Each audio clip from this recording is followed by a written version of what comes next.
Welcome, seekers of truth. This is the place where myth awakens, prophecy unfolds, and the hidden becomes revealed. Here, where ancient faith meets revelation, where buried scriptures and hidden wisdom rise into the light. Every day at 11 a.m. Eastern Time, join us for a new revelation that may guide your soul.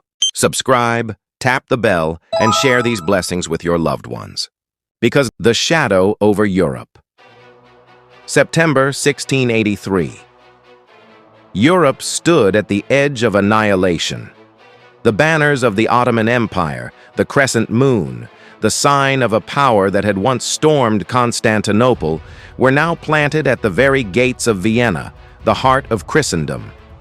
Behind those gates, desperation reigned. For 2 months, the city had resisted, but its walls were cracked, its people starving, its hope fading. If Vienna fell, the road to Rome lay open. Paris, Venice, and even London trembled at the thought of Ottoman horsemen riding west. But when all seemed lost, a king from the north, John III Sobieski of Poland, marched into history. With him came not just an army, but a myth, a prophecy, and a moment that would echo for centuries. This is the story of how the King of Poland destroyed the Ottoman dream of European conquest, how the Battle of Vienna became a turning point in global history, and why it still matters today. The rise of the Crescent. To understand why Vienna mattered, we must go back to the rise of the Ottomans. From the ashes of Byzantium, the Ottoman Turks built an empire that spanned 3 continents. By the 16th century, they ruled the Balkans, Anatolia, the Middle East, and North Africa. Their navy controlled the Mediterranean. Their armies seemed invincible. In 1529, Sultan Suleiman the Magnificent laid siege to Vienna for the first time. The city survived, but barely. That near miss haunted Europe for 150 years. Vienna was not just a city, it was a symbol, the gate between Christian Europe and the Islamic East. By 1683, under Grand Vizier Kara Mustafa, the Ottomans once again set their sights on Vienna. The Siege of Vienna. In July 1683, the Ottoman army, 150,000 strong, surrounded Vienna. Inside, only 15,000 soldiers defended the city.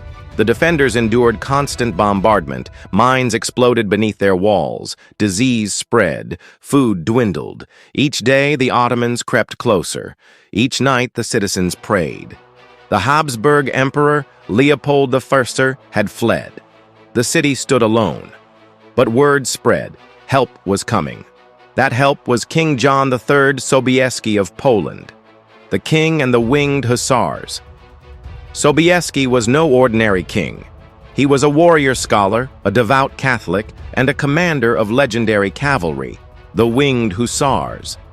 These horsemen wore wings of wood and eagle feathers, designed to roar like thunder as they charged.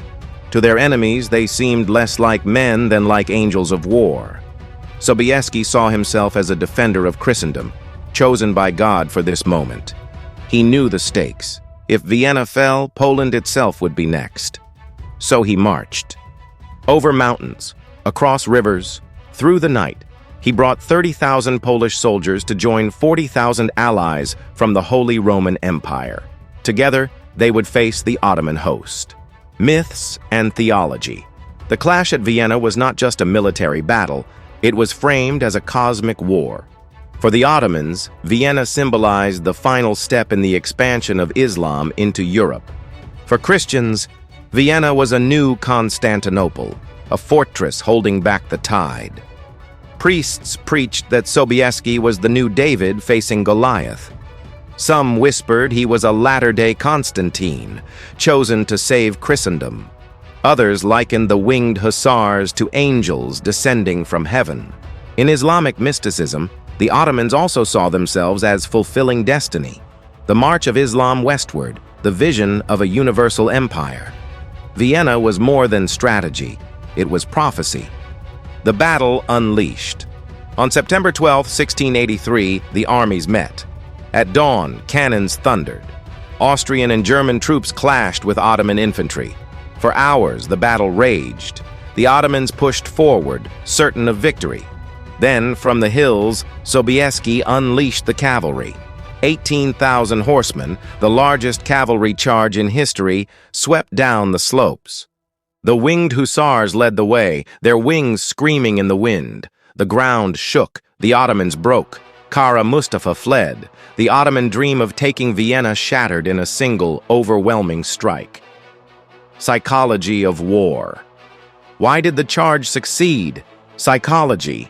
The Ottomans had laid siege for months. Exhaustion, overconfidence, and the illusion of inevitability clouded their judgment.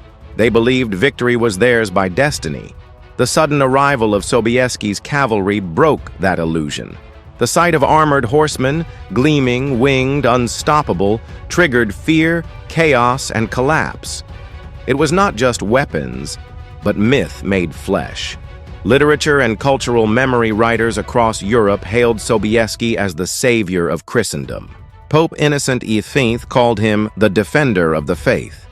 Voltaire later wrote that without Sobieski, Europe would have become Ottoman. The Battle of Vienna became legend. Painters immortalized the charge. Poets compared the Winged Hussars to archangels. In Polish folklore, Sobieski was more than a king. He was a messiah. Even coffee entered Europe through this battle. Legend says the abandoned Ottoman supplies introduced Vienna to coffee houses, forever changing European culture. The fall of the Ottomans. The defeat at Vienna marked the turning of the tide. The Ottomans, once invincible, began a slow decline. Within decades, they lost Hungary, Transylvania, and parts of the Balkans. Vienna was not the end of the Ottoman Empire, but it was the beginning of its retreat. For Europe, the victory sparked confidence, unity, and expansion. The Enlightenment soon followed, and with it, a new age of Western dominance. Modern interpretations today, the Battle of Vienna is remembered in many ways. In Poland, it is national pride, a reminder of when their king saved Europe. In Austria, it is heritage. The moment Vienna became more than a city, it became a shield. In Turkey, it is remembered with ambivalence, a tragic loss, but also a story of resilience. Scholars debate, was it a clash of civilizations or merely empires? Was it faith versus faith or politics and power? Cross-cultural parallels. The story of Vienna resonates with universal myths. David and Goliath, a smaller force defeating a giant. The Last Stand, a civilization holding its ground against overwhelming odds. The Hero King, a leader who rises at the exact moment history needs him. Similar patterns appear in world history: the Persian Wars, where Greece stood against Persia, the Mongol invasions, halted at Ain Jalut, and even modern struggles where nations fight to preserve identity against empires. Vienna is not just European history, it is a global archetype. The aftermath and Kara Mustafa's fate victory at Vienna was overwhelming, but history is never without vengeance. The Ottoman commander, Grand Vizier Kara Mustafa, returned to Constantinople in disgrace. He had promised the Sultan triumph, yet delivered disaster. In Ottoman political culture, failure on such a scale demanded punishment. Kara Mustafa was executed by strangulation with a silk cord, the traditional fate of disgraced viziers. His death symbolized the end of Ottoman dreams of conquering Europe. Yet for the empire, the wounds ran deeper. Vienna was not just a lost battle. It was the unraveling of an aura of invincibility. Across Europe, nations saw that the Ottomans could be defeated. The psychological balance of power had shifted forever. The battle in the eyes of faith. Both Christian and Muslim chroniclers interpreted Vienna through a spiritual lens. For Catholics, it was a victory granted by divine providence. September 12th, the day of battle, was later dedicated as the Feast of the Holy Name of Mary, honoring the Virgin believed to have interceded in saving the city. Churches rang with hymns celebrating the triumph as God's work through Sobieski. For Muslims, the defeat provoked soul-searching. Some theologians blamed arrogance, moral decline, and the sins of the Ottoman elite for the loss. Others saw it as a test of faith, a reminder that no empire is eternal. In both traditions, the battle became more than strategy. It was a spiritual drama, reinforcing the idea that wars are fought not only with swords, but with faith and destiny. Legacy in modern imagination. Centuries later, the Battle of Vienna still echoes in politics, art, and identity. In Poland, Sobieski remains a national hero, a king remembered not for empire building, but for saving a civilization. His statue still stands in Vienna, honoring him as the savior of Europe. In Austria, the city celebrates its resilience with legends of bakers who discovered Ottoman tunneling during the siege. From these tales came the creation of the croissant, shaped like the Ottoman crescent. Even food became a memory of triumph.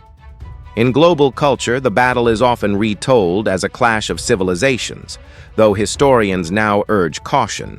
It was also about dynasties, politics, and balance of power. In modern times, the imagery of Vienna is sometimes invoked in debates about East and West, faith and empire. Yet the deeper lesson remains timeless. No empire, no matter how powerful, is beyond defeat.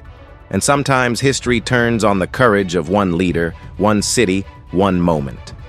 The wings of Sobieski's cavalry still echo in our imagination, reminding us that even when darkness seems overwhelming, history can pivot in a single thunderous charge.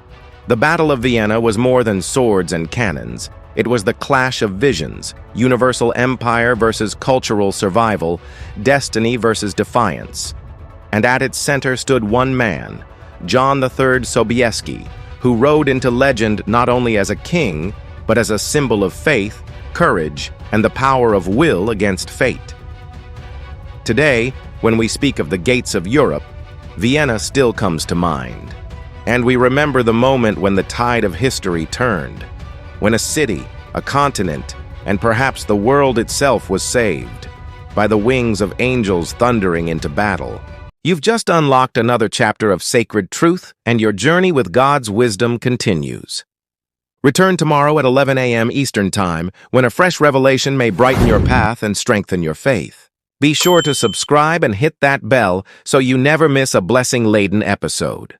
Share this scroll of knowledge with family and friends, for when truth is shared, God's mercy envelops us, guiding and blessing in every circumstance. Your curiosity is our compass. Tell us in the comments which mystery you'd like to explore next, and together we'll unveil it by His grace. Until next time, stay faithful, stay watchful. May God's mercy and blessings be upon you always.